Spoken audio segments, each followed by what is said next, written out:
ہماری تو یادداشتیں لکھی جا چکی ہیں اور اس کا عنوان تھا شاخ ہری اور پیلے پھول. تو اس میں نے پورا اپنا کہاں سے تعلق ہے اور کہاں سے نہیں ہے. میرا دراصل یو پی کے گھرانے سے، ایک ادبی علمی گھرانے سے تعلق ہے. سسرال کی حد تک راجہ محمود آباد کے بھائی راجہ کاظم امام سے میری شادی ہوئی ہے. تو یہ اس طرح سے ہمارا ہندوستان سے گہرا تعلق ہے. میں نے 4 سطحوں پر کام کیا ہے. اس کو تمہیں شاید بتایا بھی یا نہیں کہ پہلا تو ہے ایک معلم کی حیثیت سے. معلم کی حیثیت سے ہمارا سب سے پہلا یہاں اپوائنٹمنٹ جو ہوا وہ آدم جی سائنس کالج میں ہے. وہاں ہمارے 2 عزیز ترین پروفیسر نثار میمن جو بعد میں وزیر اطلاعات بن گئے، اور پروفیسر شمشاد حسین جو انگریزی کا بہت بڑا عالم ہے. یہ ہم نے وہاں پر بہت کام کیا.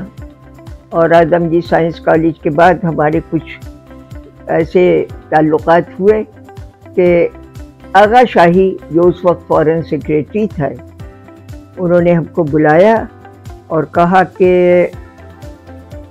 وزیر اعظم چین آ رہے ہیں، ہم آپ کو وہاں انٹروڈیوس کرانا چاہتے ہیں. تو ہم وہاں وزیر اعظم چوئن لائی سے یہیں کراچی میں ملے، اور اس کے بعد انہوں نے ہمیں آفر دیا.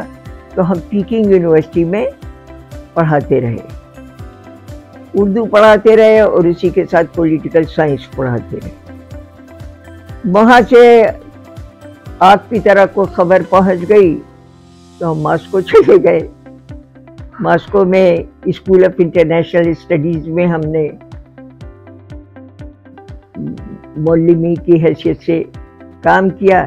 پھر ہم برلن گئے، برلن میں بھی اسی طرح سے ایک معلم کی حیثیت سے کیا. اور پھر سوئٹزرلینڈ، اور سوئٹزرلینڈ میں وہاں حیرت انگیز بات یہ ہے کہ 6 اور 7 اردو کے اسکول چل رہے ہیں، اور ایک سوئس خاتون ہے جنہوں اس کے اوپر غیر معمولی عبور ہے اور وہ تمام کام کرتی ہیں. ایک تو یہ ہے سطح. دوسری سطح یہ ہے کہ ہم جب پاکستان واپس آ گئے تو ہم نے اسٹرگل میں حصہ لیا، عوامی تحریکوں میں.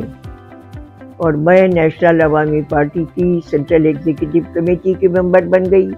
پھر وہاں کچھ اختلافات ہوئے، پھر بھٹو صاحب کے پاس پیپلز پارٹی میں آئی اور مجھے کلچرل ایڈوائزر کے طور کے اوپر لیا گیا. یہاں میں نے کلچر کے پلیٹ فارم سے جتنا بھی مجھے آتا تھا وہ کلچر کے پلیٹ فارم پر میں نے اس کا حق ادا کیا. اور تیسری سطح یہ تھی کہ ہم نے ہندوستان اور پاکستان کے درمیان اور پوری دنیا میں امن کی فضا قائم کرنے میں ایک غیر معمولی کردار ادا کیا. فیض صاحب میرے ساتھ تھے، مختلف مقامات پر ہم جاتے تھے، اور امن کا تعلق کیا ہے، امن کیسے قائم ہوتا ہے نیشنل سطح پر، انٹرنیشنل سطح پر، اس پر ہم نے بہت جم کے پیپرز بھی لکھے، پیپلز فاؤنڈیشن بھی بنائی وغیرہ وغیرہ. یہ بھی ہم کرتے رہے. اس کے علاوہ ہمارے ایک سیریز آف لیکچرز جو ٹی وی پر، ریڈیو پر، اس پر مختلف مقامات پر کہ ادب کیا ہے، اس کی حیثیت کیا ہے، کیا ہونا چاہیے، جدید عہد کے تقاضے کیا ہیں، جدید عہد میں ادب کی اہمیت کیا ہے، اس کے اوپر بہت تفصیلی میری گفتگو بھی ہوئی ہے. پھر اس کے بعد ہم نے 28 کتابیں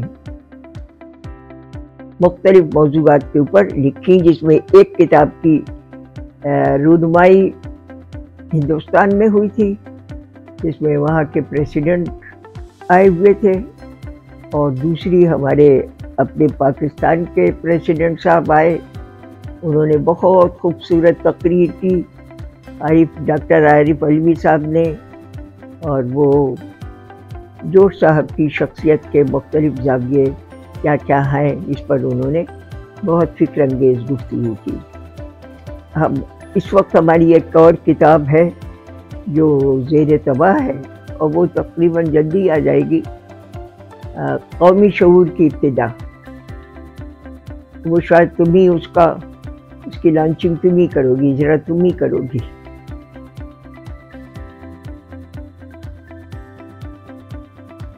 جوش ملیح آبادی جیسے دنیا کا ہر بڑا شاعر اپنے عہد کا مفکر ہوتا ہے، اپنے عہد کا مفسر ہوتا ہے، اپنے عہد کا مجتہد ہوتا ہے۔ جوش ملیح آبادی اپنے پورے عہد کے مجتہد بھی ہیں، مفکر بھی ہیں۔ مفکر کے طور پر ان کا پہلا جملہ سن لو، پہلا شعر: قبلہ گاہ اس شخص کو انسان بنا سکتا نہیں، قبلہ گاہ اس شخص کو انسان بنا سکتا نہیں جو بشر کی فکر کو آگے بڑھا سکتا ہے، جو بشر کی فکر کو آگے بڑھا سکتا نہیں۔ انہوں نے فکری طور کے اوپر اردو زبان کو اتنا مالا مال کیا ہے کہ اس کا حق اردو زبان شاید ہی کبھی ادا کر سکے۔ زبان کی حد تک وہ تو ایک پورا جزیرہ ہے ہیرے اور موتیوں کا، اس کو آپ اس کے اندر جاتے جائیے، تراشے ہوئے ہیرے ملیں گے، تراشے ہوئے خوبصورت موتی ملیں گے۔ یہ تو اردو زبان کی بات ہے جسے انہوں نے مالا مال کیا۔ تیسرا یہ کہ پاکستان میں دو ٹرینڈ ہیں، ہندوستان سے وہ آگئے، پاکستان کیوں؟ پہلی بات اس لیے کہ انہیں اردو سے غیر معمولی محبت۔ مہا پنڈت جی ان کو روکتے رہے، ابوالکلام آزاد جیسا عظیم مفکر ان کو روکتا رہا، لیکن انہوں نے کہا نہیں، مجھے اردو کی خدمت کرنا ہے، میرے ایسا ملک بنایا گیا ہے جہاں اردو ہوگی قومی زبان، سرکاری زبان۔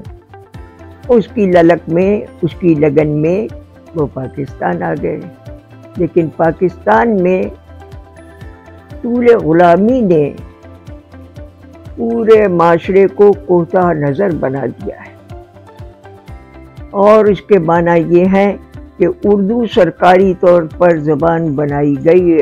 ہمارے قائد اعظم نے اردو کو سرکاری زبان کا درجہ دیا، قومی زبان کا درجہ دیا، لیکن بدنصیب قوم ہے کہ جو غلامی کی زنجیروں میں جکڑی رہی اور وہ اسے رابطے کی زبان سمجھتی رہی، حالانکہ یہ رابطے کی نہیں، یہ قومی زبان ہے۔